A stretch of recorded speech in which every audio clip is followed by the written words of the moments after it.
Мен бейішін айтып берген аябай жақсы көрем. Эмне мындай көзүм жұмып эле бейиштин арасында Абубакырдын жанында жүргүм келип берет.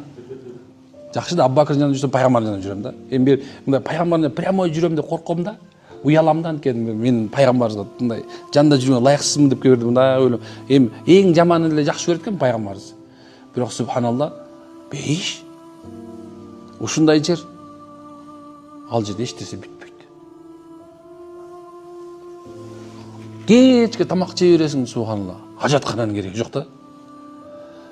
Ал жердин мөмөлөрү ушундай даамдуу бир читегенде 70 түрлүү даам берет. Адамдар ал жерден курсагы тойгузуш үчүн эмес да, рахат алыш үчүн жашайт.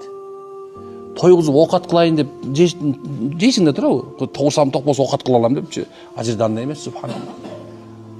Тамак жеп ибадат үчүн да тамак жебейсиң ал жердечи. Анткени ал жерде субхана Алланын райымы, мээрими төгүлүп турган сен адамдар ал жерден субханалла жейт, рахат эле ала берет. Рахат эле 100% ала берет субханалла. Бирок биз азыр бул дүйнө мисалы чөнтөгүндө бир 10 000 долларың болуп калса эле мынандай ары карап басып, бери басып, мага жеткен барбы деп калат го элечи. Мен дайым эң эле коркконым субханалла тез байыган адам, анан жаңы байыган адамдан корком да. Анткени субханалла тез байыган, жаңы байыган адам опасный да. Опасный субханалла. Керек болсо ошон үчүн өлтүрүп коюшу мүмкүн да. Ошон үчүн эмне экен? Туугандарым, бул дүйнө сиз менен бизге эң жаман капилетте турган өлүм келген жаман.